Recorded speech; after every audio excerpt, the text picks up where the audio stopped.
creator of Dry It, Can It. I'm not a professional, I'm a homemaker, but I like to share tips that I use for freeze drying, canning, and dehydrating. And today I want to talk about dehydrating onions. Now, what I'm saying is going to be practical for almost any vegetable that you want to do, but onions are something that I do a little bit differently than what I do normally.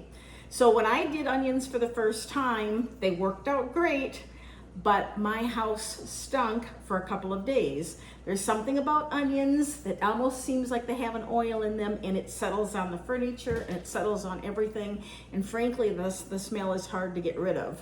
So I've got to the point now where I only dehydrate onions twice a year. I do it in the spring and I do it in the fall. I do so because where I live, winter is out of the question. The temperatures are sub-zero. And in the middle of the summer, it's really humid. But I do these in the spring and the fall outside. I do it after the humidity is mostly gone and when the temperatures are more stable, and the same thing with the fall. Now, I joked with my husband when I did these in spring. I did these the 27th of May, and I joked with my husband that I hope we don't attract any bears because it's that time of the year, and where we live, it's not uncommon. But anyway, what I do with the onions, because I want to make sure that I don't have that onion aftertaste in any of my other vegetables or fruits that I might dehydrate, I treat how I do these just slightly differently. So my dehydrator has a rack. It has a metal rack, and I use that. And then I line this with parchment paper. I simply cut the parchment paper to fit the rack, and it works. Parchment paper works well. I have some plastic trays. I don't use those because, as you probably know, raw onions seem to permeate plastic, and it's just really hard to get the smell out. And again, I don't want that taste to transfer. So take some metal racks, hopefully you have those in your dehydrator, and put on parchment paper. If you don't have metal racks and you have plastic, then I would put a double layer of parchment paper on to start with. If you have racks that are solid plastic, you can use those, but again, double layer the parchment paper. Now, this is about 6 to 7 pounds of raw onions. This is a half-gallon size jar, and I have probably about 6 cups of chopped onions. How many onions you're going to get is going to depend on the size that you chop your vegetable. When I have to do my vegetables in bulk because I'm going to dehydrate them or because I'm going to freeze dry them, I actually use a gadget that has 2 sizes of screens. One's a little bit more fine, one's a little bit more coarse, because I can peel my onions, slice them, run them through this in no time, and then my vegetables, onions or any vegetable or even fruit, are the same size, and having them the same size makes it easier to dehydrate or freeze dry, and that essentially your pieces are going to get done at one time. Keep in mind, if you have a few pieces of fruit or vegetable that aren't fully dehydrated or aren't fully freeze dried, they can ruin the rest of your batch because of that moisture. So for the onions, I use the larger size. And if you're interested in this gadget, I'll put a link below on it. But anyway, so I use the larger size. Then I put those on my trays. Now my dehydrator has 5 trays on it, and I put those onions on there really pretty much a single layer. I don't stack it too much, and then spread it out through the tray. I wish I would have waited and filmed that, but I didn't. Put them in the dehydrator at 125 degrees. Outside is recommended, a porch, if you have that. 125 degrees until they're done. Now, onions, for me, it will vary a little bit again, depending upon the size of your onions, the humidity, the temperature, inside or outside, but generally about 10 to 12 hours. I actually put mine on overnight, and it worked fine.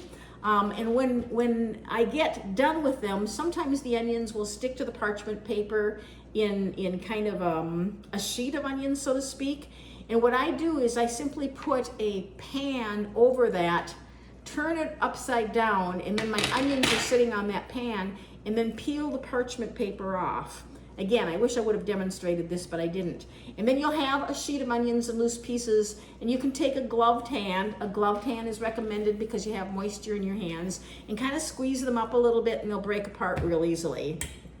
Again, put them in a jar or some kind of a moisture-proof container, and then you're good to go. Now, if you're going to store these for long term, you definitely want to put, you want to either store those in Mylar bags or you want to put an oxygen absorber in there.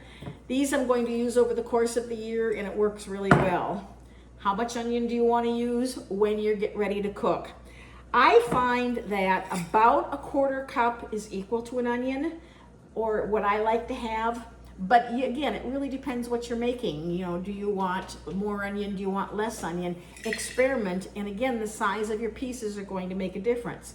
If you have really small pieces, it might be less than that. If your pieces are larger, it might be more than that. You can dehydrate onions in slices or chunks or whatever size you want. You can also take your dehydrated onion or your freeze-dried onion, and you can grind it and use that as an onion powder. It's good, it's more potent than what you're going to buy in the store. I don't do that just primarily because I don't use onion powder that often. But I use this all the time. If I'm in a hurry for soups or casseroles or whatever, or even sometimes I'm out of onions, this is my go-to.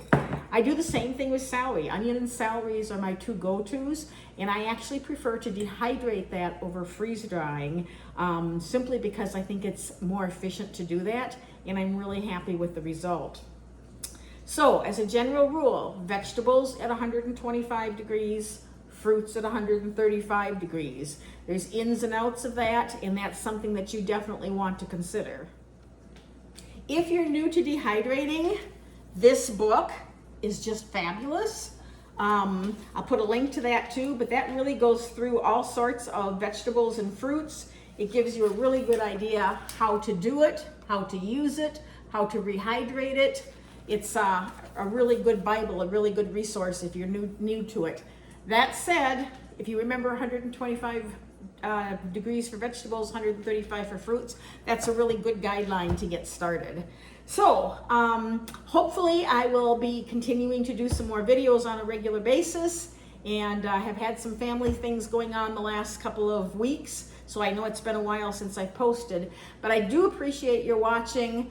Please subscribe to the channel by hitting the link below. Thumbs up if you found this video valuable. Check the links below if you're interested in either the book or what I use to chop up my vegetables. Thanks for watching, and we'll see you next time.